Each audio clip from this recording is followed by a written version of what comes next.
For ever ரொம்ப ஸ்பெஷலான ஒரு மொமெண்ட் எங்களுக்கு இந்த டீம் எல்லாருக்குமே. ஏன்னா நான் வந்து இந்த படத்தில் வந்து என் பேர் பிரத்து. ஸோ இந்த படத்தில் வந்து ராக்கி அப்படின்னு ஒரு கேரக்டர் பண்ணியிருக்கேன். ஃபர்ஸ்ட் ஆஃப் ஆல் என்னை நம்பி இந்த கேரக்டர் கொடுத்ததுக்கு வந்து அசோக்குக்கு ரொம்ப நன்றி. அண்ட் ப்ரொடியூசர் சார் புகழ் சார் வந்து ஃபஸ்ட் டைம் எங்களுக்குள்ள ஒரு கான்வர்சேஷன் இருக்கும்போது அவர்கிட்ட ஒரு பயங்கர பேஷன் தெரிஞ்சுது. அப்புறம் என்னோட அந்த ஒரு எனர்ஜின்னு சொன்னாங்க இல்லையா, அதுவும் ரொம்ப பார்த்து அவர் ஓகே இந்த கேரக்டர் கரெக்டாக இருக்கும் அப்படின்னு சொல்லி பண்ணாங்க. அண்ட் நம்பி கொடுத்ததுக்கு ரொம்ப தேங்க்யூ. அண்ட் அசோக் வந்து ரொம்ப பேஷனேட்டாக இதில் ஓடிட்டு இருக்காரு இந்த படத்துக்காக. ஷூட்டிங்கை விட வந்து போஸ்ட்டில் தான் அவர் ரொம்ப கஷ்டப்பட்டார். நான் பார்த்துருக்கேன்.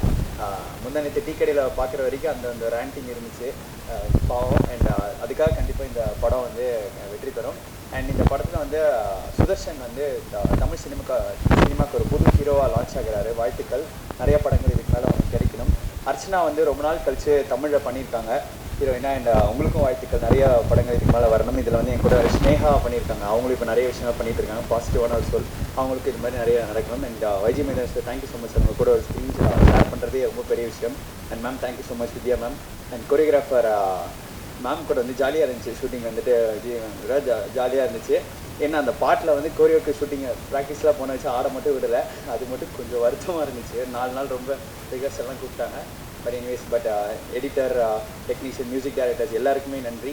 அண்ட் பை த வே நான் வந்து கோயம்புத்தூர்லேருந்து வந்து சினிமாக்காக ஓடிக்கிட்டே இருக்கேன். இந்த மேடை எனக்கு ரொம்ப ரொம்ப ஸ்பெஷல்.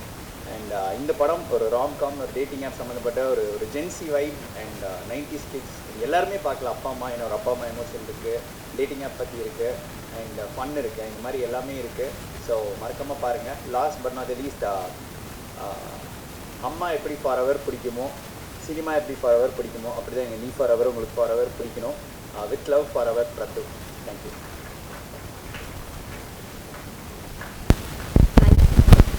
பத்திரிகை மற்றும் ஊடக நண்பர்களுக்கு இனிய மாலை வணக்கம். அப்பப்போ இல்லைம்மா, எவ்ரி சுவாசமே சினிமா தான். சினிமாவே சுவாசிச்சுட்டு இருக்கிற இங்கே இருக்கிற எல்லார் மாதிரியும் நானும் உங்களோட சேர்ந்து சினிமாவை சுவாசிச்சுருக்கேன். எவ்ரி மினிட் எல்லார் சார்பிலையும் ஒரு நம்ம வாழ்த்து சொல்லணும். முக்கியமாக உங்களுக்கு எல்லாம் நான் வந்து அவரோட 1.5 years நான் ட்ராவல் பண்ணிட்டு இருக்கேன். நம்ப மாட்டீங்க. தருணம் அப்படின்ற ஒரு படத்தை நல்ல குவாலிட்டியான படம் கடந்த வருஷம் வந்து ரிலீஸில் கொண்டு போயிட்டு நான் இப்போ சொன்னேன், சார் இந்த பொங்கல் டைமில் உங்களால் ரிலீஸ் பண்ண முடியுமா, உங்களுக்கு ஸ்க்ரீன்ஸ் கிடைக்குமா அப்படின்னு சொல்லும்போது ரொம்ப நம்பிக்கையில் ரொம்ப பெருசாக மாற்றினார். நம்பர் ஆஃப் ஸ்க்ரீன்ஸ் கிடைக்கல, ஒரு குவாலிட்டியான படத்தை எடுத்தும் அவருக்கு கிடைக்க வேண்டிய உண்மையான வெற்றி கிடைக்கல.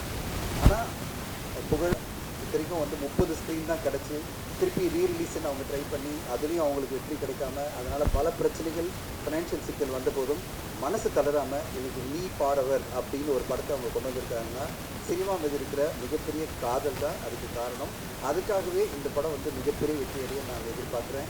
புகழ் அண்ட் ஈடன் உங்களுடைய அந்த பெர்சிஸ்டன்ஸ், அந்த பேஷன், அதுக்காகவே உங்களுக்கு வெற்றி கிடைக்கும். பக்காவாக இந்த படத்தை வந்து லாஸ்ட் 6 months எனக்கு இந்த படத்தை பற்றி நான் கேட்டே இருக்கேன். சார் எப்போ சார் காமிக்க போகிறீங்க? ஏன்னா எனக்கு நிறைய பேர் காதில் தகவல் வந்துகிட்டே இருக்குது, படம் நல்லா வந்திருக்கு அப்படின்னு எனக்கு சொல்லிட்டே இருக்கும்போது நான் அவர் ஃபாரின்லேயே இருப்பார். நான் வந்து எப்படியாவது இமெயில் தான் அனுப்பணும். இமெயில், வாட்ஸ்அப்பில் தான் பார்க்க மாட்டார். ஏன்னா ஃபாரினில் அரேபியன் கண்ட்ரியில் இருக்கார். மெயில் அனுப்பிச்சா பதில் வரும்.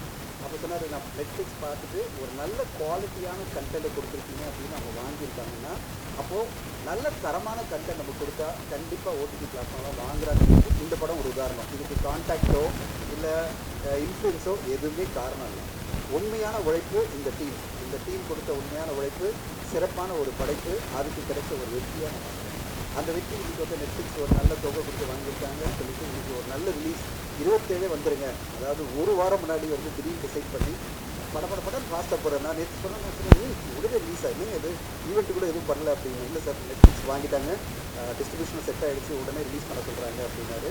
ரொம்ப சந்தோஷமாக இருந்தது. I felt very happy. எனக்கு என்னென்னா, ஒரு தயாரிப்பாளர் ஒரு பெரிய படம் அவருக்கு ஒரு பிரச்சனை கொடுக்கும்போது அடுத்து ஒரு படம் நிம்மதி கொடுக்குற மாதிரி வெற்றி கொடுக்கும்போது நம்மளுக்கு சந்தோஷமாக இருக்குது. இந்த தயாரிப்பாளருக்கு கண்டிப்பாக அசோக் வாழ்த்துக்கள். உங்களுக்கு மிகப்பெரிய வெற்றி. எடுத்த உடனே இத்தனை பேர் பார்த்துட்டு வாழ்த்து சொல்கிறாங்கன்னா நீங்கள் கண்டிப்பாக வெற்றிகள் காத்திருக்கு. அண்ட் எலிசனை பார்க்கும்போது ஒரு நல்ல ஹீரோ தமிழ் சினிமா கிடச்சிக்கார் நம்புகிறேன். சுதர்ஷன், கண்டிப்பாக உங்களுடைய வருகை ஒரு பெரிய சக்ஸஸாக அமையும். உங்களுக்கு நல்ல வெற்றிகள் வரணும் கண்டிப்பாக. அர்ச்சனாவும் ரொம்ப நல்லா இருக்காங்க பார்க்குறதுக்கு. ரொம்ப நல்ல பேராக இந்த படத்தில் ரொம்ப அழகாக 2 பேர் நடிச்சிருக்கீங்கன்னா. அண்ட் சூப்பராக எங்கள் 2 பேர் பேர். அண்ட் எல்லாரோட இளமையாக இருக்கிற நம்முடைய வைஜி மகேந்திரன் சார் ரொம்ப அற்புதமான கேரக்டர் பண்ணிகிட்ருக்காரு. எல்லா படங்களையும் அவர் தான் இளமை. பார்க்கும்போதே நினைப்பேன், இந்த அளவு இளமை நம்ம இத்தனை வயசில் அவர் வயசில் இருக்க முடியுமா, நம்ம எவ்வளோ முடியெல்லாம் போய் உட்காந்துருப்போம் அப்படின்னு நினச்சிட்டு இருப்பேன். ஆனால் அவ்வளோ இளமையாக யூத்ஃபுல்லாக வைஜி மகேந்திரன் சார் அவருடைய கான்ட்ரிபியூஷனை இந்த படத்துக்கு கொடுத்துருக்காரு. மியூசிக் எனக்கு ரொம்ப பிடிச்சிருந்தது. புது டீம் கம்ப்ளீட்டாக, இந்த புது டீமில் அஸ்வத் பிரமாதம் செம மியூசிக், நல்ல அதாவது ஒரு ஜோரான மியூசிக் கொடுத்துருக்கீங்க. படத்தை ஃபுல்லாக எலிவேட் பண்ணிகிட்டே இருக்கீங்க அஸ்வத். கண்டிப்பாக நீங்கள் பெருசாக ஜெயிச்சிருவீங்க. என்னுடைய ஆஸ்தானம் வந்து டான்ஸ் கொரியோகிராஃபர் மேடம் விஜி இருக்காங்க. விஜி என் படத்தில் எப்படியாவது நான் உடனே வாங்குமா அப்படின்னு சொன்னீங்கன்னா நம்ப மாட்டீங்க. சினிமா எப்படி இயங்கும்னா நட்புக்காகவும் அன்புக்காகவும் இயங்குகிற ஒரு துறை தான் சினிமா. நான் திடீர்னு ஒரு சிக்கல் வந்தது. நான் ஃபோன் பண்ணி சொல்கிறேன், அம்மா நாளைக்கு சாங் எடுத்தே ஆகணும், திடீர்னு கொரியோகிராஃபர் வந்து உடம்பு சரியில்லைன்றாங்க, எல்லாமே செட் பண்ணியாச்சுன்னு சொன்னோடனே உடனே ஓடி வந்து அன்றைக்கே உட்காந்து ரிஹர்சல் பண்ணி டீமை கூப்பிட்டு எல்லாம் பண்ணி மறுநாள் ஷூட் பண்ண ஆரம்பித்தாங்க. அப்படிப்பட்ட ஒரு டான்ஸ் கொரியோகிராஃபர் தான் விஜய் மேடம். அவங்க அவ்வளோ சூப்பராக பண்ணி கொடுத்தாங்க. அந்த சாங்கை பார்த்தோன்னே எனக்கு ரொம்ப சந்தோஷமாக இருந்தது. நம்முடைய ஆஸ்தான கொரியோகிராஃபராக அவங்க வந்து ரொம்ப சூப்பராக பண்ணுறாங்கன்னு. இந்த படத்தில் அவங்களுடைய கொரியோகிராஃபி கண்டிப்பாக பேசப்படும் எதிர்பார்க்குறேன். விஜய் சூப்பர், கலக்குங்க, இதே மாதிரி கலக்கிட்டே இருங்க. அண்ட் பல சிக்கல்கள் இருக்குது, நம்ம சொல்லிகிட்டே இருக்கும்போது நல்ல விஷயங்களும் பேசணும். சிக்கல்கள் நிறைய இருக்குது, நம்ம பார்த்துட்டே இருக்கோம். தொடர்ந்து வந்து அரசியலில் இப்போது எலெக்ஷன் ஏப்ரல் 23 வர தொட்டு நிறைய பேர் ஆடியன்ஸை திரையரங்கு கொண்டு வரதே பெரிய பிரச்சனையாக இருக்குது. இந்த நேரத்தில் நல்ல நல்ல திரைப்படங்கள் வந்ததுன்னா ஓடிடி பிளாட்ஃபார்ம் சப்போர்ட் பண்ணி அவங்க வாங்குறாங்க. அட் த சேம் டைம் நம்ம வந்து எல்லோருமே படத்துக்கு தியேட்டருக்கு ஆடியன்ஸ் கொண்டு வரதுக்கு எல்லாமே ஊடக நண்பர்கள் பத்திரிகை நண்பர்கள்லாம் சப்போர்ட் பண்ணணும். ஏன்னா ஒரு சைடில் வந்து ப்ரீ ரிலீஸில் பிஸ்னஸ் பண்ணுறது, அதாவது ஓடிடி சேட்டலைட்லாம், அடுத்த சைடில் மிக முக்கியமாக பெரிய லெவலில் நம்மளுக்கு சேலஞ்ச் வந்து ஆடியன்ஸ் ஏறிட்டு வருது தான். ஆடியன்ஸ் இன்றைக்கி செலக்டிவாக சில படங்களுக்கு பெரிய லெவலில் ப்ரொமோட் பண்ணுற படத்துக்கு உள்ளே வராங்களே தவிர சின்ன படமாக வரும்போது படத்தை கண்டுக்கூட மாட்டேன்றாங்க. கடந்த 2 வாரமாக நான் சொல்கிறேன், நீங்கள் லிஸ்ட்டு பார்த்தீங்கன்னா தெரியும், கடந்த வாரம் 9 திரைப்படங்கள் வெளிவந்து ஒரு திரைப்படத்துக்கும் ஆடியன்ஸ் வரல. அதுக்கு முந்தின வாரம் 7 திரைப்படங்கள் வெளியாகி ஒரு படத்துக்கும் ஆடியன்ஸ் உள்ளே வரல. இப்படிப்பட்ட ஒரு சிக்கலான சூழ்நிலை தான் தமிழ் சினிமா இருக்குது. 9 படம் நீங்கள் நினச்சிங்கன்னா அவருடைய டோட்டல் பட்ஜெட் நான் எடுத்து பார்த்தேன். கடந்த வாரம் வந்த 9 படங்களோட பட்ஜெட் கிட்டத்தட்ட 35-40 கோடி. அந்த 40 கோடியை அந்த தயாரிப்பாளர்கள் எப்படி திருப்பி எடுக்க போகிறாங்கன்னு எனக்கு தெரியல. ஏன்னா ஒரு தடவை தோத்துட்டோம்னா அது பிறகு வந்து யாருமே வாங்குறதுக்கு இல்லை, சேட்டலைட்டோ டிஜிட்டலோ இல்லை. இந்த நேரத்தில் நம்ம எல்லாம் பண்ண வேண்டிய ஒரே விஷயம் என்னென்னா, சிறப்பான ஒரு படமாக கொடுத்து அந்த படத்தை எப்படியாவது ப்ரீ ரிலீஸில் எப்படி புகழ் இந்த படத்தை வந்து ஓடிடியில் கொண்டு போய் கன்வின்ஸ் பண்ணி அந்த படத்தை காமிச்சு அவங்கள இம்ப்ரெஸ் பண்ணி இந்த வியாபாரம் பண்ணாரோ அதே மாதிரி ஒவ்வொரு தயாரிப்பாளரும் அதுக்கான ஒரு மெனக்கடல் பண்ணணும். ஒரு சிறந்த படைப்பை கொண்டு வரணும். அந்த படைப்பை எப்படியாவது நம்ம வந்து ப்ரீ ரிலீஸில் வாங்கிறதுக்கு என்னென்ன முயற்சிகள் இருக்கணுமோ அதை எடுத்துகிட்டு அதுக்கு பிறகு திரையரங்கு கொண்டு வரணும். திரையரங்கு கொண்டு வரும்போது கண்டிப்பாக நல்லா இருந்ததுன்னா பத்திரிகை உடனடியாக எல்லோருமே சப்போர்ட் பண்ணுவீங்க. அப்படிப்பட்ட ஒரு ஸ்டெப் பை ஸ்டெப்பாக போனால் தான் இந்த திரையரங்கு இந்த திரைப்பட இண்டஸ்ட்ரியில் நம்ம வெற்றி அடைய முடியும். ராஜா சொன்னார் 22 நாள்லேயே எனக்கு நோட்டீஸ் வந்தது அப்படின்னு சொல்லிட்டு, அவர் வந்து ஈசி மெம்பராக செலக்ட் ஆன பிறகு நோட்டீஸ் வந்துச்சுன்னு சொல்கிறாரு. காரணம் என்னென்னா, நம்ம வந்து பிரச்சனைகளை மட்டும் சொல்லக்கூடாது, சங்கங்கள் மாற்றத்தை கொண்டு வர முடியாது. சங்கங்கள் மாற்றத்துக்கு ஒரு கேட்டலிஸ்டாக இருக்க முடியும். மாற்றம் எல்லாருமே சேர்ந்து வந்தால் தான் மாற்றம் பண்ண முடியும். எல்லா தயாரிப்பாளர்களும் ஒருங்கிணைனும், திரையரங்கு உரிமையாளர்கள், டிஸ்ட்ரிபியூட்டர்ஸ் எல்லாரும் சேர்ந்து வந்தால் தான் நம்ம மாற்றத்தை கொண்டு வர முடியும். ராஜா, நம்ம மட்டுமே சங்கம் மட்டுமே எல்லாம் பண்ணிட முடியாது. அதனால் சங்கத்தை குறை சொல்லாமல் சங்கத்து மூலமாக நம்ம என்ன மாற்றங்களுக்கு ஒரு கேட்டலிஸ்ட்டாக இருந்து நிறைய விஷயங்கள் பண்ண முடியும்னு பார்க்கணும். அப்படிப்பட்ட பாசிட்டிவான விஷயங்கள் நம்ம பேசணும்னா கண்டிப்பாக சங்கம் நம்மளுடைய கருத்துக்களும் ஏற்றுக்கும். நம்மளுக்கெல்லாம் சங்கம் தான் முக்கியம். நம்ம சங்கம் வந்து சக்ஸஸ்ஃபுல்லாக இருந்தால் தான் நம்ம அடுத்தடுத்த கட்டம் வந்து பயணிக்கும் போது சங்கம் நம்மளுக்கு உறுதுணையாக இருக்கும். நம்முடைய பிரச்சனைகள் வரும்போது சங்கம் நம்மளை காப்பாற்றும். அதனால் சங்கத்துக்கு நம்ம எப்போவுமே கூட இருந்து சங்கத்தை வந்து அடுத்த கட்டம் கொண்டு போகிறதுக்கு உழைக்கணும்னு உங்களை கேட்டுக்கிறேன். நாங்களும் வந்து ஆக்டிவ் ப்ரொடியூசர் அசோசியேஷன் பண்ணிகிட்டு இருக்கோம். அட் த சேம் டைம் நாங்கள் வந்து ப்ரொடியூசர் கவுன்சிலோடு தான் பயணிச்சுட்டு இருக்கோம் எல்லா விஷயத்துலையும். ஏன்னா எங்களை பொறுத்தவரையும் அது தாய் சங்கம்னா அது வந்து தமிழ் ஃபிலிம் ப்ரொடியூசர் கவுன்சில் தான். அவங்க சொல்கிறத நாங்கள் கண்டிப்பாக கேட்டுப்போம். அப்படிப்பட்ட ஒரு அதாவது இணக்கமாக நடந்தால் தான் இண்டஸ்ட்ரி நல்லாயிருக்கும். ஃபார் எவர்னு சொன்னதுக்கு என்னென்னா, ஆடியன்ஸை நம்பி சொல்கிறாங்க, நல்ல சப்ஜெக்ட்ஸை கொண்டீங்களா நீ forever you will come to the மூவிங்கிறத வச்சு தான் அவங்க இந்த படத்தை எடுத்திருக்காங்க. முதல்ல அவங்க அசோக் வந்து என்கிட்ட கதையை சொல்லும்போது அவர்கிட்ட பார்த்து நான் அப்ரிஷியேட் பண்ணது என்னன்னா, அந்த பையனோட கான்ஃபிடென்ஸ். சார் நாங்கள் ஒரு கதை பண்ணியிருக்கோம், இது நல்லா ஓடுன்னு நினைக்கிறேன், அப்படிலாம் வந்து சொல்லலை அவர். நாங்கள் நல்ல கதை பண்ணியிருக்கோம், நல்லா எடுப்போம், நீ ஒழுங்காக வந்து நடி, இப்படி தான் சொன்னார். ஸோ அந்த கான்ஃபிடென்ஸை வந்து அந்த confidence he had through the making of the movie. நான் ஒரு 5-6 நாள் ஷூட் பண்ணேன் அதில். அண்டு இந்த டைட்டில் நீங்கள் பார்த்தீங்கன்னா, இது வந்து நீங்கள் தியேட்டரில் ரிலீஸ் பண்ணுறீங்களோ இல்லையோ எல்லா காலேஜ்லேயும் ரிலீஸ் பண்ணலாம். அது நீங்கள் பசங்க கட்டடிச்சுட்டு வந்து பார்க்க வேண்டிய சப்ஜெக்ட் மாதிரி இருக்குது. என்கிட்ட அவர் கேட்டார், என்ன சார் இது சப்ஜெக்ட் பற்றினோடனே இந்த வாட்ஸ்ஆப்பை பற்றி அப்படின்னாரு. அதை கொஞ்சம் எக்ஸ்பிளைன் பண்ணுறீங்களான்னு கேட்டேன். அழகாக சொன்னார். நான் சொன்னாலும் உங்களுக்கு புரியாதுன்னாரு. அப்படின்னா சக்ஸஸ். ஏன்னா யாருக்கு புரியணுமோ அவங்களுக்கு போய் சேரும், யங்ஸ்டர்ஸை போய் கண்டிப்பாக சேரும்னு எனக்கு தெரியும். And there is a very nice balance. இதில் என்னென்னா பழமையும் புதுமையும் சின்ன கான்ஃப்ளிக்ட்டு, அது என்ன பேலன்ஸாக இருக்கணுங்கிறத ரொம்ப அழகாக சொல்லியிருக்காங்க. ஸோ நேச்சுரலி என்னை பார்த்த உடனே அந்த பழமைக்கு அந்த கேரக்டர் என்ன போயிட்டாங்க, ட்ரெடிஷனை நம்புகிறேன். ஏன்னா உங்களுக்கே தெரியும், நான் இன்னும் இருக்கிற காலம் எம்எஸ் விஸ்வநாதன், சிவாஜி கணேசன், கண்ணதாசன், அந்த காலத்தில் தான் நான் இருக்கேன். ஸோ அந்த கேரக்டர் என்னோட கொடுத்து இந்த பையனோட மோதுறது. And Sudarshan, you're very good future for the Tamil field. It's a good hero. நீங்கள் பாருங்கள். ஸோ ரொம்ப நல்லா பேலன்ஸ் பண்ணி விட்டுருக்காங்க. நான் ஏன் இதை தைரியமாக சொல்கிறேன்னா, நான் அந்த படம் பார்த்தாச்சு. ஒரு 2 months பேக் இருக்குமா, 2 months back I saw the picture. I was very impressed by the picture. And அது மட்டும் இல்லை, இந்த யங்ஸ்டர்ஸுக்கு இன்றைக்கி இந்த காலத்தில் என்னென்னா, தான் பிடிச்ச முயலுக்கு 3 காலுங்கிற மாதிரி இல்லாமல், நாங்கள் சொன்ன என்னோட வந்த ஃப்ரெண்ட்ஸ், அவர் கூட ஒருத்தர் வந்திருக்கார் from California, my friend Murugesh. நாங்கள் சொன்ன சில சஜஷன்ஸ் எல்லாம் கேட்டு he has implemented it and made the picture much trimmer and much slicker ன்னு சொல்லும்போது, that is the sign of a good director, getting inputs from everyone. You have got a good producer புகழ். அவர் நல்ல சாப்பாடு போடுவார் எல்லாருக்கும். இப்போ மக்களுக்கு நல்ல கலை தீனி போடுவார்னு நினைக்கிறேன். அசோக்குக்கு ஒரு சின்ன அட்வைஸு, உங்களுடைய டேலண்ட்டை bring out pictures like ஒரு K Balachander or Balu Mahendra or ஒரு Maniratnam or anybody in the range, but ஒத்துழைப்பில் be like an SP Muthuraman. அது ரொம்ப முக்கியம். ஒரு ப்ரொடியூசருக்கு ஒரு கணவன் மனைவி மாதிரி இருக்க வேண்டியது தான் டைரக்டரோட கடமை.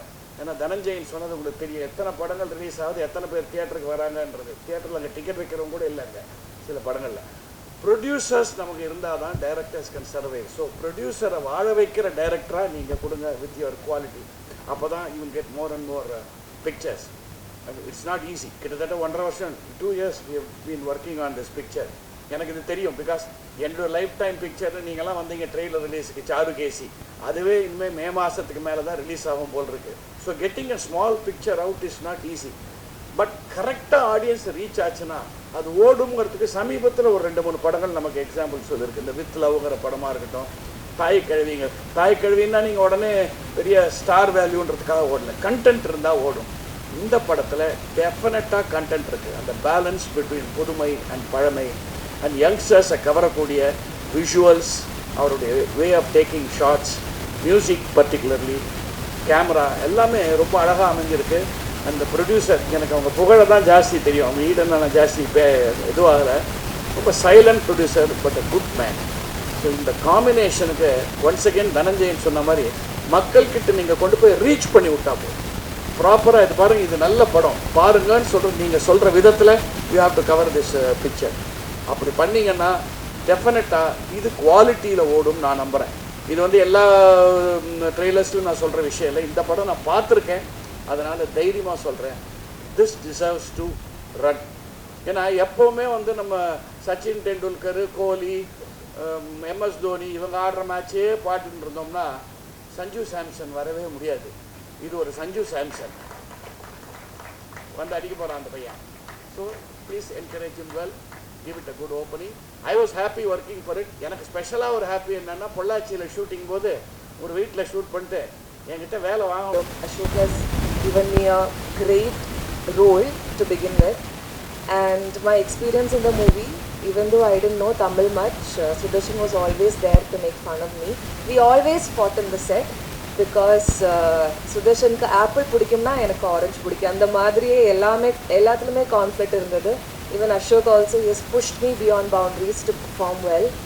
And Pugal sir and Eden ma'am, they've been an amazing producer. Whatever you ask, they will give you.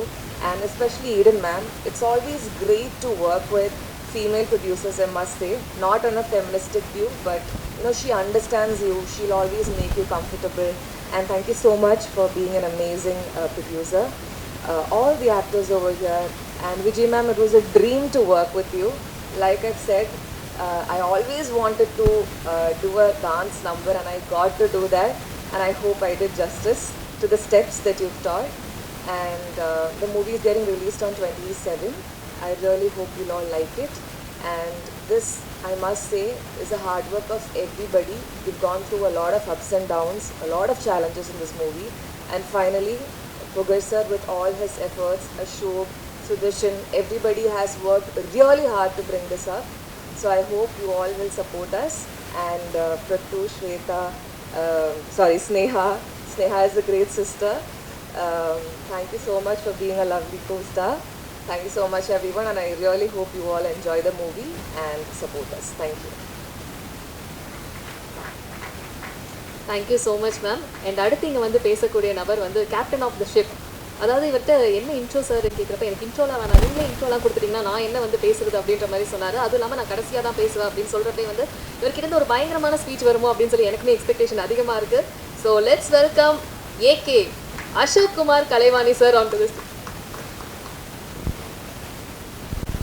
AK கடைசியாக ஏன் பேசுகிறேன்னா வந்து சரி கொஞ்சம் அந்த அட்மாஸ்பியருக்கு அடாப்ட் ஆகிக்கலாம் அப்படிங்கிறனால வந்திருக்க ப்ரெஸ், சோஷியல் மீடியா, தொலைக்காட்சி நண்பர்களுக்கு நன்றி. எப்போவுமே ஒரு சேயிங் இருக்கும், 10 minutes might have been squad அப்படின்னு சொல்லுவாங்க. ஸோ ஒரு ரைட்டராக நான் இந்த கதையை எழுதுறது எவ்வளோ முக்கியமோ அதை விட முக்கியம் அந்த படத்தை மக்கள்கிட்ட கொண்டு போய் சேர்த்துற உங்கள் கையில் இருக்கிற பேனை தான் நான் நம்புகிறேன். ஸோ நம்ம படத்தை பற்றி நீங்கள் கண்டிப்பாக மக்கள்கிட்ட கொண்டு போய் சேர்த்துவீங்கன்னு நான் நம்புகிறேன். ஜேர்னி, என்னோடய ஜேர்னி பற்றி லைட்டாக சொல்லியிருக்கேன். 2019 ஆரம்பிச்சது, சினிமா தானே வந்தேன். கண்டிப்பாக எங்கேயாவது ஜாயின் பண்ணிடலாம், பிடிச்சலாம், வந்துடலாம் அப்படின்னு வந்தேன். நல்ல ரியாலிட்டி ஷோவிலே ஒன்று வச்சு காட்டி விட்டுருச்சு. ஸோ ஊருக்கு போயிட்டு அப்படியே சாப்பிட்டு எடுக்க ஆரம்பித்தேன். அப்போ தான் நம்ம எடிட்டர் பழக்கமானார். ஸோ அவன் மூலமாக அப்படியே சாப்பிட்டு பண்ணி பார்க்கும்போது ஃப்ரெண்ட்ஸ் எல்லாம் சிரிச்சிட்டாங்க. ஃபஸ்ட்டு கட்டு பார்த்து என்னடா சிரிக்கிறீங்க, எதுங்கடா வரேன் அப்படின்னு சொல்லிட்டு மியூசிக் டேரக்டர் போயிட்டு ப்ரோ ஏதோ பண்ணி பேசி விடுங்க ப்ரோ அப்படின்னு சொன்னேன். ஒரு மாதம் அது மியூசிக்லாம் முடிச்சு வந்து பார்த்ததுக்கப்புறம் சிரிச்சவன்லாம் என்னடா இப்படி ஆடி போயிட்டாங்க. அங்கே வந்து ஒரு கான்ஃபிடன்ஸ் தான், ஓகே ஒரு நல்ல டீம் இருந்தால் நம்மளால் ஓரளவுக்கு மேலே போக முடியும் அப்படின்னு சொல்லிட்டு அங்கே லேர்ன் பண்ண ஆரம்பித்த கிராஃப்ட் தான். அப்படியே காசு யூஸ் பண்ணிட்டு இருந்த டைமில் புகழ் சாரை அவர் என் ஒர்க்கை பார்த்துருந்தாரு. ஸோ அவர் அந்த ஒர்க்கை பார்த்துட்டு என் கதையை கேட்டுட்டு என் மேலே, என் டீம் மேலே வச்சு நம்பிக்கையினால தான் நாங்கள் எல்லாருமே இங்கே நின்றுட்டுருக்கோம். இப்படி ஒரு படம் ரெடியாக இருக்குது. ஸோ அவருக்கு மட்டுமே தான் இது செய்வோம். So thank you so much sir. நீங்கள் இல்லைன்னா இது எதுவுமே இல்லை, யாருமே இல்லை. ஸோ அட்ரஸ் இல்லாமல் தான் இருந்திருக்கோம். So thank you for giving us address. ஏன்னா சொல்லிடுறேன், ஒரு கதை கேட்டாச்சு எல்லாம் ஓகே பண்ணுறோன்னு முடிவு பண்ணதுக்கப்புறம் ஆர்டிஸ்ட் அப்படின்னு கேட்டாங்க. சார் புது ஹீரோ போகலாமா சார்? ஏன் ஷோக்கு எப்பவுமே அவர் வந்து என்னென்னா ஒரு வேலிடான ரீசன் எதிர்பார்ப்பார். ஸோ அந்த ரீசன் கரெக்டாக இருந்ததுன்னா ப்ரொசீட் பண்ணுங்க அப்படின்னு சொல்லுவார். ஸோ ஏன் புது ஹீரோ அப்படின்னு கேட்கும்போது நல்ல ஹீரோஸ் எல்லாம் இருக்காங்க, பட் அவங்க எல்லாத்துக்குமே ஒரு இமேஜ் இருக்குது. ஸோ நம்ம வந்து அந்த இமேஜுக்கும் சேர்த்து ஒன்று பண்ணணும் கதையில். ஆனால் நம்ம கதையை மட்டுமே, கண்டென்ட்டை மட்டுமே நம்பி போகணும் கடைசி வரைக்கும். ஸோ நம்ம கதைக்கான ஒரு ஃப்ரெஷ்ஷான ஒரு ஹீரோவை தேடலாம் சார் அப்படின்னு சொல்லும்போது அவர் யோசிக்காமல் சரின்னு சொன்னார். அப்போவும் அவர் அந்த கண்டென்ட்டை எவ்வளோ நம்பினார் அப்படிங்கிறது எனக்கு அப்போ தெரிஞ்சது. ஸோ எப்படியாவது அவரை நம்ம காப்பாற்றணும்னு ஒரு ஆடட் ரெஸ்பான்சிபிலிட்டி இருந்துகிட்டே இருந்தது. அவர் சொன்ன ஒவ்வொரு எஸ்ஸுக்குமே இருந்துகிட்டே இருந்தது. ஸோ சுதர்ஷன் ப்ரோ அவர் இந்த படத்தை எப்படி வந்தாருன்னா அதான் கௌதம்னு சொல்லியிருப்பார். அவர் தான் ப்ரொஃபைல் அனுப்பிச்சார். ஹலோ வேர்ல்டு அப்படின்னு ஒரு வெப் சீரிஸ். அது ஆக்சுவலாக ஃபஸ்ட் எபிசோடில் அவரோட இன்ட்ரோ ஒரு 2 ஷாட்டு தான். பேட்டை தட்டிட்டு லுங்கி கட்டிட்டு போய் அந்த கம்ப்யூட்டரில் ரிசல்ட் பார்ப்பார். அதை பார்த்தோன்னே முடிவு பண்ணிட்டேன், ஓகே இவர் தான் ஹீரோ. என்னென்னா எப்பவுமே எனக்கு எப்படின்னா அந்த ஆர்டிஸ்ட்டை பார்த்தாலே ஒரு மாதிரி தெரிஞ்சுக்கும், ஓகே அவங்க நம்ம கேரக்டர் ஃபிட்டின் ஆவாங்க. அதுக்கப்புறம் அவங்க கூட பேசும்போது அந்த இது ப்ராசஸ் நடக்க அவங்க எப்படி பெர்ஃபார்ம் பண்ணுறாங்கன்னு நடந்துடும். பட் ஆனால் அது அந்த முதல் மீட்டிங்லேயே கன்ஃபார்ம் ஆகிடும். அதுதான் எல்லாருமே சொல்லியிருப்பாங்க, ஆடிஷன் எதுவும் இல்லை, ஓகே ஜாலியாக இருக்குன்னு சொல்லிட்டு. உங்களை பார்த்தோன்னே நீங்கள் இந்த கேரக்டர் கேப்டாக இருக்கீங்க அப்படின்னு ஒன்று தான் நான் உங்களை வரவே வச்சுருக்கேன். ஸோ நிறைய பேர் கஷ்டப்படுத்தலன்னு நினைக்கிறேன் நான். அப்புறம் கேமராமேன் அவரோட வயசில் பாதி தான் நான். ஆனால் நானும் அவரும் சேர்ந்து அடிக்கிற லூட்டியில் அவங்க ஒய்ஃப் வந்து என்னை வெறுத்துட்டாங்க. ஆக்சுவலாக எங்கூட வெளில வரேன் அப்படின்னு சொன்னாலே அவங்க அனுப்ப மாட்டுறாங்க, அப்படின்லாம் பிரச்சனை வந்துச்சு. ஸோ சார் கொஞ்சம் அடுத்த படத்தோட ஷூட் ரிலேட்டடாக வெளில போயிருக்காரு. Sir thank you so much sir, நீங்கள் எனக்கு ஒரு மிகப்பெரிய சப்போர்ட்டாக இருந்திருக்கீங்க. அண்ட் உங்கள் team Gautham bro, Sathish bro எல்லாருமே. அப்புறம் மியூசிக் அஸ்வின், அதான் முன்னாடியே சொன்ன மாதிரி என்னோடய டெக்னீஷியன்ஸை என்னோடய பெரிய சப்போர்ட்டுன்னு எப்போவுமே நம்புவேன். எப்போவுமே இன்புட்ஸுக்கு ஓப்பனாக இருக்கும்போது உங்கள் பிரெயினும் டெவலப் ஆகும், நீங்களும் டெவலப் ஆவீங்க அப்படிங்கிறது என்னோடய கான்செப்ட். ஸோ அவரோட மியூசிக் இந்த படத்துக்கு ஒரு பெரிய ஒரு பில்லராக இருக்குது. நீங்கள் படம் பார்த்துட்டு ஆர்ஆர் எல்லாம் கேட்டுட்டு வெளில வரும்போது கண்டிப்பாக நம்ம ஒரு நல்ல படம் பார்த்துருக்கோம் அப்படிங்கிற ஒரு ஃபீலோடு தான் வருவீங்க. அப்புறம் எடிட்டர் என்னென்னா அவன் ரூம்மேட் வேறு, திடீர்னு நைட்டு தூங்கிட்டு இருக்கும்போது எதாவது தோணும், நமக்கு தான் எல்லாமே இதுதானே இப்படியே தானே ஓடிட்டுருக்கோம். தூங்கிட்டு இருக்கும்போது எந்திரிச்சு போய் பெட்ஷீட் உருவி விட்டு ஏய் வாடா இந்த சீன் இப்படின்னு சொல்லும்போது அவன் ஒரு பார்வை பார்ப்பான். அதிலே சரி ஓகே அப்படின்னு சொல்லிட்டு சமாதானப்படுத்துறதுக்கு வந்து டீ கடை கொடுத்து ஒரு 2 போண்டா மட்டும் வாங்கிட்டா கூல் ஆகிடுவாப்புல. ஸோ அப்படிதான் நடந்தது. ஒரு ஃப்ரெண்ட்ஸ் ஜோன்லேயே போயிட்டு இருந்தது. அதுக்கப்புறம் பூகார்த்தி ப்ரோ, அவரை மீட் பண்ணும்போது எனக்கு வந்து ஒரு வைப் இருந்தது. என்னென்னா பீஸ்ட் படுத்துற ஜாலியாக ஜும்கா நான் பண்ணியிருந்தேன் ப்ரோ. அது கேட்கும்போதெல்லாம் நமக்கு ஒரு மாதிரி வைப்பாக இருக்கும், ஜாலியாக இருக்கும். ஒரு டவுனாக இருக்கும்போதெல்லாம் ஒரு இது கிடைக்கும். ஸோ அவர் வராரு, அவர் கூட நம்ம ஒர்க் பண்ண போகிறோம் அப்படின்னு ஒரு இது இருந்துச்சு. பட் அவர் வந்தோடனே ரொம்ப கேஷுவலாக ஜாலியாக ப்ரோ என்ன bro situation bro okay bro அப்படின்னு அழகாக கொடுத்தாரு வேர்ட்ஸ்லாம்.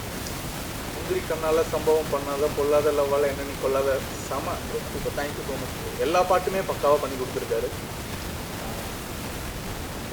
வைத்தி சார் அவர் ஃபஸ்ட்டு சாருக்கு கதை சொன்னதுக்கப்புறம் சார் வந்தார். வந்துட்டு என்னப்பா சீன்ஸ் எல்லாம் எவ்வளோ தான் நடிச்சுட்டு டப்பிங் பார்க்கும்போது டப்பிங் பண்ணி முடிச்சிட்டாரு. அப்பா என்னப்பா கொஞ்சம் தான் இருக்க மாதிரி இருந்தது, பட் ஆனால் படம் ஃபுல்லாக த்ரூ அவுட்டாக ஒரு இம்பாக்ட் இருக்குது அப்படின்னு சொல்லும்போது தான் அவர் சொல்கிறார். அவர் என்னெல்லாம் நம்பி வந்து இவ்வளோ தூரம் பண்ணணும் அப்படிங்கிறது இல்லை. பட் ஆனால் அவர் எங்களை, எங்கள் டீமை, எங்கள் ஸ்டோரியை, எங்கள் ப்ரொடியூசரை நம்பி வந்தார் சார். அந்த நம்பிக்கையை நாங்கள் அந்த படத்தில் காப்பாற்றிருக்கோம்னு நினைக்கிறேன் சார். Thank you sir. ஐயா மேம் அதே மாதிரி தான் ஃபோட்டோ பார்த்தோம் மேம். அப்படியே எங்கள் அம்மாவோட ஒரு இது அவங்கக்கிட்ட நான் ஃபீல் பண்ணேன். ஸோ அவங்கள கேஸ்ட் பண்ணி வச்சு பிரத்து வந்து எப்படின்னா ஒரு பவர் ஹவுஸ் எப்போவுமே ஒரு மாதிரி வைப்லேயே இருப்பான், ஆடிட்டே இருப்பான். என்னென்னா நம்ம இன்டென்ஸாக ஷூட் பண்ணிகிட்டு இருக்கும் போதெல்லாம் வந்து அந்த மாதிரி ஒருத்தன் கூடவே இருக்கிறது பார்க்கும்போது ஏன் நம்மளும் அப்படி இருக்கக்கூடாதுன்னு சொல்லி அப்படியே ஜாலியாக ஆட ஆரம்பிச்சிடுவோம். ஸோ அந்த மாதிரி ஒரு person. Thanks Prabhu, thanks for being this product. Neha வந்து நீங்கள் கண்டிப்பாக இந்த ரோட்டில் இருக்கிற பேனரு, துணிக்கடை, அந்த மாதிரி எல்லா இடத்துலையும் பார்த்துருப்பீங்க. எந்த கடைக்கு எப்போ அட்வர்டைஸ்மெண்ட் வேணும்னாலும் அவங்க ஃபஸ்ட்டு கூப்பிட்றது நேஹா சக்தி தான். இப்போ எல்பிடபிள்யூவில் வேறு பயங்கரமாக ரீல்ஸில் ஃபேமஸ் ஆகிட்டுருக்காங்க. இந்த படத்துக்கு அப்புறம் கண்டிப்பாக அவங்களுக்கு நிறைய ஆப்பர்ச்சுனிட்டிஸ் வெயிட் பண்ணுறது. படம் பார்த்தவங்கெல்லாம் நல்லா பாயிண்ட் பண்ணி சொல்கிறாங்க, ரொம்ப சூப்பராக பண்ணியிருக்காங்க. படம் பார்த்துட்டு சொல்லுங்கள் கண்டிப்பாக. அர்ச்சனா மல்டிபிள் ஆப்ஷன்ஸ் இருந்தது. அர்ச்சனான்னு நாங்கள் டிசைட் பண்ணதுக்கப்புறம் எங்களுக்கு நிறைய கொஸ்டின்ஸ் வந்துச்சு. ஏன் அர்ச்சனா எல்லாருமே எதிர்பார்த்தது ஒரு டிப்பிக்கல் ஹீரோயின் மாதிரி எதிர்பார்த்துருந்தாங்க. பட் ஆனால் என்னென்னா இந்த கதைக்கு அவங்களோட கேரக்டரோட பேக் ஸ்டோரிக்கு ஒரு டெப்த் இருக்குது. நான் அதை வந்து ஒரு கேரக்டர் ட்ரிவன் ரோலாக தான் பார்க்குறேன். படம் பார்த்ததுக்கப்புறம் உங்களுக்கே தெரியும் இது எவ்வளோ இம்பார்ட்டண்ட்டான ஒரு ரோல்னு. ஸோ அந்த ரோலுக்கு ரொம்ப ஆப்டாக, ரொம்ப ஜென்யூனாக, ரொம்ப ஹார்ட் ஒர்க்கிங்காக இன்புட்ஸை டெய்லியும் வாங்கிட்டு ப்ரிப்பேர் பண்ணிட்டு ஜென்யூனாக பண்ணியிருக்காங்க. Thank you. Hari bro, thanks for coming bro. இன்றைக்கி மீட் பண்ணி பேசும்போதே நல்ல ஒரு வைப் இருந்தது நமக்குள்ள. Thanks for coming. ஏன்னா நிறைய பேர் வந்து சப்போர்ட் பண்ணுறதில்ல. அந்த மாதிரி ஒரு சுச்சுவேஷன் இருக்கும்போது கூட்டோனையும் வரம் ப்ரோ அப்படின்னு சொல்லும்போது பரவாயில்ல, நல்லவங்களும் நிறைய பேர் இருக்காங்க அப்படின்னு ராஜா சார் ப்ரொடியூசர். ஆஃபீஸ்லேருந்து எடிட்லாம் முடிச்சுட்டு கீழே வந்து டீ குடிச்சிருப்போம். 005 BMW 005 BMW போவோம். சார் ஒரு நாள் நம்ம கார் வாங்கணும் அப்படின்னு பல நாள் பார்த்துட்டு அது இறங்கி போவார், அப்படியே பார்த்துட்டு இருப்பேன். திடீர்னு ஒரு நாள் வந்து ஆஃபீஸில் வந்து டீசர் பார்த்துட்டு பேசிட்டு இருந்தார். அப்போ சொன்னார் நான் சூப்பர் சப்போர்ட் பண்ணிட்டு இருக்கும்போது கூப்பிட்ட உடனே வந்திருக்காரு. இவ்வளோ நாள் எங்களை ஞாபகம் வச்சு இந்த மாதிரி சப்போர்ட் இருக்கும்போது தான் நமக்கும் மேலும் மேலும் நிறையா பண்ணணும்னு தோணுது. So thank you sir. இந்த சப்போர்ட் வந்து எப்போவுமே இருக்கணும்னு நான் நினைக்கிறேன் சார். மேம் சாரி, கொஞ்சம் நான் ஸ்கூல் காலேஜுக்கு அப்புறம் இப்போ தான் வந்து இங்கே நிற்கிறேன்னா கொஞ்சம் இருக்காது. வேறு ஒன்றும் கோரியோகிராஃபர் தான். என்னென்னா அவங்க ஒரு வைப்பு, நான் ஒரு வைப்பு, அது ரெண்டும் மேட்ச் ஆகிற இடத்துல தான் வந்து எங்கள் டிஓபி வந்து நிற்பார். எங்கள் ரெண்டுத்துக்கும் 10 சண்டை நடந்துகிட்டே இருக்கும். இப்படி இல்லை அப்படி இல்லை இப்படி இல்லை இப்படி. அது வந்து ஒரு சென்டர் பாயிண்ட்டை டிஓபி வந்து இதுவா இதுவா இப்படி இதுவா இப்படின்னு எங்களை சமாதானப்படுத்தி ரொம்ப நல்லா வந்திருக்கு. ரொம்ப சூப்பராக இருக்குது. நான் உங்களை தேங்க் பண்ணணும் மேம். ரொம்ப சூப்பராக வந்திருக்கு. எல்லாமே பார்த்தவங்க எல்லாமே ரொம்ப நல்லா இருக்குன்னு சொல்லியிருக்காங்க. Thank you ma'am.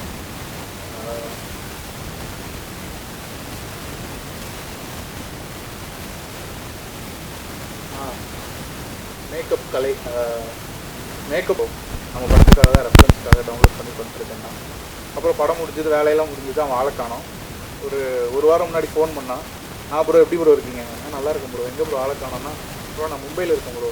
மும்பையிலையா? ஏன் ப்ரோ அங்கே ஓகே அப்படின்னு? இல்லை ப்ரோ உங்கள் புண்ணியம் டேட்டிங் ஆப் டவுன்லோட் பண்ணேன், ஸ்வைப் பண்ணேன், மும்பையில் ஒரு பெரிய பணக்கார பொண்ணு செட் ஆகிடுச்சு, செட்டில் ஆகிட்டேன் ப்ரோ. அதுக்கப்புறம் ப்ரோ என்ன ப்ரோ உங்களால் எனக்கு செட் ஆகிடுச்சு, அந்த ஆப் வச்சு படம் எடுத்தேன், நீங்கள் எப்படி ப்ரோ உங்களுக்கு பல மேட்ச் இருக்குங்க ப்ரோ அப்படின்னா, மறுபடியும் அந்த ஆப்பை போய் பார்த்தா நமக்கு ஒரு மேட்ச் இல்லை. சரி விடக்கூடாது அப்படின்னு சொல்லிட்டு ஒரு 150 ரூபா கட்டி இந்த வாரம் எப்படியாவது போட்டு ஸ்வைப் பண்ணுறோம், எப்படியாவது ஒரு மேட்ச் வாங்குகிறோம்னு சொல்லிட்டு நானும் பண்ணிட்டு தான் இருக்கேன். இன்னும் வரல. வந்துச்சுன்னா ப்ரீமியர்ஸ் அப்போது கண்டிப்பாக சொல்கிறேன். ஸோ இதுதான் போச்சு. So elder generation, younger generation ரெண்டு ஜென்ரேஷனையும் கனெக்ட் பண்ணுற படமாக இந்த படம் கண்டிப்பாக இருக்கும். ஒரு ஃபேமிலி ட்ராமா, எமோஷன்ஸ், ஒரு ஃபேமிலிக்குள்ளே இருக்கிற அழகான எமோஷன்ஸை பேசியிருக்கோம். முக்கியமான தேங்க்ஸ் வந்து எங்கள் அம்மாவுக்கு நான் சொல்லணும். அசோக் குமார் கலைவாணி அப்படின்னு நான் போடுறதுக்கு காரணமே எங்கள் அம்மா எனக்காக எடுத்த ஒரு எஃபோர்ட்டுமே ரொம்ப ரொம்ப முக்கியமான எஃபோர்ட்டை நான் பார்க்குறேன். எனக்கு ஆக்சுவலாக எங்கள் அம்மா மட்டும்தான் எனக்கு. ஸோ அதான் என் பேர் மூலமாக அவங்களுக்கு நான் என்னென்ன பண்ணாலும் அவங்களுக்கு அந்த பேர் புகழெலாம் சேரணும்னு நான் நினைக்கிறேன். தேங்க்யூம்மா, thank you for every thing. N family பற்றி நான் அதிகமாக ஏன் பேசலைன்னா, ஒரு லேயர் ஆஃப் ஸ்டோரி வந்து என்னோடய லைஃப்லேருந்து இந்த ஃபேமிலி கொடுத்துருக்கேன் நான். So thank you for this opportunity sir. உங்கள் மூலமாக தான் இதை நடந்திருக்கு. Thank you for every one. கண்டிப்பாக ட்ரெய்லரை புஷ் பண்ணுங்கள், மக்கள்கிட்ட போய் இந்த படம் சேரணும். தனஞ்சயன் சார் மாதிரி கிளம்பிட்டார். ஸோ வந்ததுக்கு அவருக்கு நன்றி. இந்த படத்தை எப்படி கொண்டு போய் சேர்த்துறதுன்னு இருந்தப்போ புகழ் சார் அவரோட திடீர்னு ஒரு நாள் ஃபோன் பண்ணி, அசோக் நம்ம படம் நெட்ஃப்ளிக்ஸ் எடுத்திருக்காங்கன்னு சொல்லும்போது நான் ஒரு நிமிஷம் அப்படியே, சார் நம்ம ஜெயிச்சிட்டோம் சார் அப்படின்னு சொன்ன அவர்கிட்ட. கண்டிப்பாக நான் என் மேலே எனக்கு சொன்ன ஒரு எஸ்ஸுக்குமே நான் அந்த அசோக் நம்ம படம் நெட்ஃப்ளிக்ஸ் எடுத்திருக்காங்க அப்படின்னு சொல்லும்போது நான் அதை ஓகே சாருக்கு நான் ஏதோ ஒன்று பண்ணியிருக்கேன் அப்படின்னு தோணுச்சு. அதே மாதிரி தியேட்டரில் வந்து பார்க்குற ஆடியன்ஸுக்கும் நான் ஏதோ கொடுத்துருவேன், ஒரு ஃபீல் கொடுத்துருவேன், ஒரு ஹோப் கொடுத்துருவேன் அப்படின்னு நம்புகிறேன். கண்டிப்பாக அது நடக்கும்னு நம்புகிறேன். சிங்கர்ஸ் எல்லாத்துக்கும் நன்றி. Vignesh bye bro, thanks for your support. என்னோட ஏடிஸ் அவங்களுக்கும் நன்றி. எடிட் டீம் அவங்களுக்கும் ரொம்ப நன்றி. ஏன்னா எல்லாருமே ரொம்ப க்ளோஸ் பெட் மாதிரி எல்லாருமே. என்னோடய ஃப்ரெண்ட்ஸ் காசு இல்லாமல் இருக்கும்போது, எதுவுமே இல்லாமல் இருக்கும்போதெல்லாம் எப்போ எது வேணாலும் கேள்றா பார்த்துக்கலான்னு சொல்லிட்டு ஊரில் ஒரு கேங் இருக்குது. ஸோ எல்லாருமே சேர்ந்து என்னை புஷ் பண்ணி இங்கே கொண்டு வந்து நிறுத்தியிருக்காங்க. ஸோ எல்லாத்துக்குமே நன்றி. வந்ததுக்கெல்லாம் நன்றி. Thank you so much. Thank you so much. அதாவது ரொம்ப கேஷுவலான ஒரு ஸ்வீட்டான ஸ்பீச் கொடுத்துருந்தீங்க. கண்டிப்பாக நிறைய பேருக்கு ரியாலிட்டி செக் கொடுக்குற மாதிரி ரிலேட்டபிளான ஒரு கண்டென்ட் இருக்குன்னு சொல்லி நம்பலாம். அண்ட் அடுத்தபடியாக ஒரு பலமான என்ட்ரி, ஜென் ஸ்டுடியோஸுடைய ப்ரொடியூசர் புகழ் சார் அவர்களை அழைக்கிறேன்.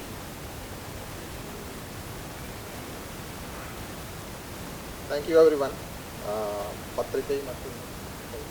பத்திரிகை மற்றும் ஊடக நண்பர்களுக்கு ரொம்ப நன்றி இங்கே வந்ததுக்கு. ஸோ இந்த படம் கொஞ்சம் எமோஷ்னலான விஷயம். அது ஷார்ட் ஃபிலிம் டைரக்டராக எனக்கு இருந்த ஒரே ஒரு கான்ஃபிடென்ட் என்னென்னா ஒரு கண்டென்ட் தான். ஸோ எனக்கு வந்து கண்டென்ட் அவர் சொல்லும்போது நீங்கள் லைனாக சொல்லுங்கள் அப்படின்னு சொன்னால் லைன் சொன்னார். நீங்கள் ஓகே நீங்கள் ஸ்கிரிப்டாக முடிச்சு கொண்டு வாங்க, பவுண்ட் இருந்ததுக்கப்புறம் நம்ம பார்க்கலான்னு சொல்லியிருந்தேன். ஒரு 2 months போய் வீட்டில் உட்காந்து ஒரு நல்ல பவுண்ட் ரெடி பண்ணி கொண்டு வந்தார். திடீர்னு ஃபோட்டோ அனுப்பார் ஊர்லேருந்து, எங்கேயாவது ஆடு மேய்ச்சிட்டு ஃபோட்டோ உட்காந்து வயலில் உட்காந்து எழுதிட்டு இருப்பார். அவர் திருப்பூர் பக்கத்தில் அவரோட ஊர் அவருக்கு.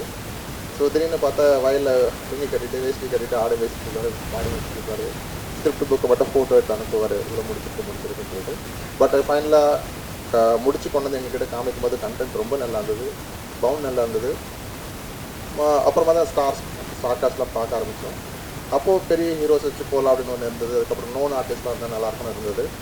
அப்போது ஒரு வெல் நோன் பெரிய மியூசிக் டைரக்டரோட பையனை லான்ச் பண்ணுறதா இருந்தோம் நாங்கள் இந்த படத்தில். அவங்க போய் அவருக்கு கதையும் சொன்னாங்க. சொல்கிறச்ச என்னென்னா அவருக்கும் வந்து ஒரு ஹெசிடேஷன். கதை சூப்பராக இருக்குது, கதை ரொம்ப நல்லா இருக்குது, இந்த கதையை நான் எடுத்து வச்சுக்கிறேன். ஆனால் நீங்கள் வந்து என்னோடய பையனை வந்து நான் ஒரு பெரிய மியூசிக் டைரக்டரில் பெரிய டைரக்டர் கூட பெரிய பேனரில் நான் லான்ச் பண்ண இருக்கேன், அதனால் இப்போ வேண்டாம் சார், நம்ம வேணால் இந்த படத்தை நான் கண்டிப்பாக 2வது படமாக பண்ணுறேன், நீங்கள் வெயிட் பண்ணுங்க அப்படி சொன்னார். நாங்கள் படம் நரேஷன் கொடுத்து அவர் ரொம்ப ஹாப்பி ஆகிட்டார் அந்த மியூசிக் டைரக்டர். பட் அன்ஃபார்ச்சுனேட்டாக என்ன ஆச்சுன்னா எனக்கு வந்து வெயிட் பண்ணுறதுக்கான டைம் இல்லை. ஸோ அப்போ நாங்கள் என்ன சொல்லிட்டோம், வேறு ஆப்ஷன் பார்க்க ஆரம்பிச்சிடலாம். ஏன்னா அவர் பாட்டுக்கு ஒரு ஃபஸ்ட்டு படம் முடித்து அப்புறமா நமக்கு வந்துறதுக்குள்ளே என்ன டைம் ஆகும்னு நமக்கு தெரியாதுன்னு சொன்னோம். இன்றைக்கு வரைக்கும் அந்த மியூசிக் டைரக்டரோட பையனுக்கு இன்னும் படம் எதுவும் செட் ஆகலை, இன்னொரு ஸ்டார்ட் கூட ஆகலை. நாங்கள் இப்போ படம் முடிச்சு வந்துட்டோம். ஸோ ஆனால் அந்த மியூசிக் டைரக்டருக்கு ரொம்ப தேங்க்ஸ் சொல்லணும். ஏன்னா அவர் அன்றைக்கி இந்த படத்தை வேல்யூ பண்ணி அந்த நரேஷன் கேட்டு எங்களுக்கு வந்து ரொம்ப அப்ரிஷியேட் பண்ணியிருந்தார் அன்றைக்கி. அது வந்து எங்களுக்கு ரொம்ப புதுசாக இருந்தது. நாங்கள் சொல்ல வந்த விஷயத்தை அவர் கதையை அண்டர்ஸ்டாண்ட் பண்ணிவிட்டு எங்களுக்கு நிறைய விஷயம் அவர் ரிப்பீட் பண்ணிட்டு இருந்தார். சார் இந்த கதையில் இது நல்லா இருக்குல்ல, இந்த கதையில் அந்த ஆர்க்கு நல்லா இருக்குல்ல, இந்த கேரக்டரோட ஆர்க் நல்லா இருக்குன்னு சொல்லிட்டு ஒவ்வொரு தடவையும் அவர் வந்து எங்களை ஃபாலோ பண்ணிகிட்டே இருந்தார். இன்ஃபேக்ட் வந்து இல்லை சார் நாங்கள் வேறு ஹீரோ வச்சு படம் பண்ணுறோன்னு சொல்லிட்டு நாங்கள் ஃபோன் பண்ணி சொல்லிவிட்டு அவரும் அவர் மேனேஜரும் எனக்கு ஃபாலோ பண்ணிட்டே இருந்தாங்க. என்ன சார் ஸ்டார்ட் பண்ணிட்டீங்களா, என்ன சார் எப்படி போயிட்டுருக்கு, ஷூட் நடந்துட்டுருக்கா, அந்த மாதிரி ரெகுலராக ஃபாலோஅப்பும் பண்ணிட்டு இருந்தாங்க. But I should thank him. Maybe preview ஷோக்கு அவரை இன்வைட் பண்ணலான்னு இருக்கேன். மேபி பார்க்கலாம், அவர் வந்தாருன்னு நீங்கள் அவர்கிட்ட கேள்வி கேட்கலாம், எப்படி சார் மிஸ் பண்ணீங்கன்னு சொல்லிட்டு. ஸோ அதுக்கப்புறம் hero Vidyasagar sir. Yes. So அதுக்கப்புறம் வந்து நம்ம ஹீரோ வந்து அதான் அவர் சொன்ன அவரோட நரேஷன் சொல்லிட்டாரு, நான் என்னோடய ஸ்டோரி சைட் சொல்கிறேன் இல்லையா. ஸோ எனக்கு வந்து இந்த படத்தில் இருந்த எல்லா காஸ்ட் அண்ட் க்ரூஸ் கிட்ட நான் தான் பர்சனலாக பேசினேன். டெக்னீஷியன் இருந்து மேலேருந்து என்ன டாப் லெவல் டெக்னீஷியன் இருந்து கீழே ஒர்க் பண்ண செட் அசிஸ்டண்ட் வரைக்கும் எல்லார்கிட்டையும் பர்சனலாக கூப்பிட்டு ஆஃபீஸில் உட்காந்து எங்களோட எக்ஸ்பெக்டேஷன் என்ன, எங்கள் ப்ரொடக்ஷன் நாங்கள் என்ன பிளான் பண்ணிகிட்ருக்கோம், என்ன நாங்கள் பண்ண போகிறோம், உங்கள்கிட்ட என்ன எக்ஸ்பெக்டேஷன்றது நான் கிளியராக லைனை ட்ரா பண்ணிவிட்டு தான் நாங்கள் ஷூட்டே ஸ்டார்ட் பண்ணோம். அப்படி தான் எல்லாருக்கும் போயிட்டு இருக்குது. ஸோ அப்போது எங்கள் ஆர்டிஸ்டோட இது ரெஃபரன்ஸ் வந்தோடனே நாங்கள் அந்த இது பார்த்தோம், வெப் சீரிஸ் பார்த்தோம், எனக்கு பிடிச்சிருந்தது. நான் ஒன்று தான் கேட்டேன், ஹீரோவுக்கு தமிழ் பேச தெரியுமான்னு மட்டும்தான் கேட்டேன். ஏன்னா லான்ச் பண்ணுறது நம்ம தமிழ் பையனாக இருக்கணும்னு நான் எதிர்பார்த்தேன் ஒரு நியூ ஆர்டிஸ்ட்டை லான்ச் பண்ணும்போது. அப்போது இல்லை சார் இங்கே தான் ஈக்காட்டுத்தங்கள் தான் அவர் வீடு, அவருக்கு வேலைக்காக அங்கே ஹைதராபாத் போயிருக்கார், மற்றபடி தமிழ் பையன் தான் அப்படி சொல்லப்போ உடனே ஃபோன் பண்ணேன், பேசினேன், மெசேஜ் அனுப்பிச்சேன். அவர் ப்ராங்க்னு நினச்சிட்டாரு, என்ன பண்ணுறது. இன்றைக்கி வந்து அவர் நிறைய பேர் ப்ராங்க் பண்ணிகிட்டு இருக்காங்க. நான் கால் பண்ணுறதுக்கு முன்னாடி நிறைய பேர் வந்து ஃப்ரெண்ட்ஸே வந்து அவருக்கு ப்ராங்க் பண்ணியிருக்காங்க. சென்னையில் உனக்கு ஆப்பர்ச்சுனிட்டி இருக்குது, நீ வா சென்னைக்கு வான்னு சொல்லிட்டு நிறைய பேர் ப்ராங்க் பண்ணி அவர் பேசினதுனால நானும் அப்படி தான் பண்ணிட்டேன்னு நினச்சிட்டாங்க. பட் இட்ஸ் குட் தட்னு அவர் வந்தார், நரேஷன் கேட்டுட்டு அவர் ஓகே சொன்னார். அதுக்கப்புறம் செகண்ட் நாங்கள் ஆன்போர்ட் பண்ணது அர்ச்சனா அவங்கள தான். அர்ச்சனா அவங்களுக்கு வந்து நிறைய ஆப்ஷன்ஸ் டைரக்டர் வந்து ஒரு எக்ஸ்பெக்டேஷன் வச்சுருந்தார், இந்த மாதிரி எங்களுக்கு வேணும் அப்படின்ற மாதிரி ஒரு எக்ஸ்பெக்டேஷன் இருந்தது. பட் ஆனால் வந்து நாங்கள் தட் வாஸ் லாஸ்ட் டே. ஏன்னா ஒரு ஷார்ட் டைமில் நாங்கள் ஷூட் போகிறது பிளான் இருந்தது. எனக்கு வந்து ஆர்டிஸ்ட்டாக எனக்கு இமீடியட்டாக வேணுன்றப்போ நான் ஃபஸ்ட்டு டெக்ஸ்ட் பண்ணி கேட்டேன் அர்ச்சனா அவங்க கிட்ட, இல்லை சார் நான் ஒரு ஷூட்டில் இருக்கேன், எனக்கு ஒரு ஈவினிங்காக ஃபோன் பண்ணுங்கன்னாங்க. அப்புறம் ஈவினிங் அகைன் மெசேஜ் பண்ணேன். மேபி வந்து அவங்களுக்கு மேபி கான்ஃபிடன்ஸ் இல்லாமல் இருக்கலாம், அவங்க கேட்டாங்க என்ன ப்ரொடக்ஷன் அப்படி இல்லை. ஏன்னா அகைன் இந்த industry is not so professional right. ஏன்னா அவங்க வந்து ஈஸியாக அப்ரோச் பண்ண முடிஞ்சு நம்ம வந்து எல்லோரும் கேட்குறாங்க நீங்கள் படம் நடிக்கிறீங்களான்னு. அதுக்கப்புறம் வந்து I don't know whether it is happening or not. So எல்லாருக்குமே ஒரு ஃபியர் இருக்கும், especially the female artist. So அதே ஃபியர் தான் அவங்களுக்கு இருந்தது. பட் நான் ஃபோன் பண்ணி எக்ஸ்பிளைன்டு, இந்த மாதிரி இருக்குது, நாங்கள் பண்ணியிருக்கோம், எங்கள் படம் ஒரு படம் ரிலீஸ்க்கு ரெடியாக இருக்குது, ஸோ இந்த மாதிரி இருக்குது, நீங்கள் ஆடிஷன் பண்ண முடியுமான்னு கேட்டேன். நாங்கள் சொன்ன அடுத்த ஒரு 2 டேஸ்லேயே வந்து அவங்க சென்னை வந்தாங்க. அவங்களும் அவங்க மதரும் தான் வந்திருந்தாங்க. வந்து ஆடிஷன் பண்ணாங்க. ஆடிஷன் பண்ணிவிட்டு ரொம்ப நல்லா வந்திருந்தது. உடனே இமீடியட்டாக வி டிசைடட் ஓகே இவங்க தான் ஹீரோயின் டிசைட் பண்ணோம். Then 1 by 1 we started to onboard. Sneha உள்ளே வந்தாங்க, பிரத்து, ஸ்னேகா வந்து இட்ஸ் யூனோ ஹீரோயினோட ஃப்ரெண்டாக பண்ணியிருக்காங்க இந்த படத்தில். ரொம்ப பியூட்டிஃபுல்லாக வந்திருக்கு. அது நம்ம வீட்டில் ஒவ்வொரு வீட்லேயும் ஒரு நாட்டி கேர்ள் இருப்பாங்க இல்லையா, அந்த கேர்ள் தான் அவங்க ஸ்னேகா. அவங்க ரொம்ப அழகாக வந்திருக்கு. ஸோ ஹீரோயினுக்கு ஈக்குவலாக டஃப் கொடுக்குற மாதிரியான ஒரு என்ன சொல்கிறது எமோஷன்ஸ், அந்த எக்ஸ்பிரஷன்ஸ்லாம் பயங்கரமாக கொடுத்துருக்காங்க. எல்லாருக்கும் பிடிக்கும் நம்புகிறேன்.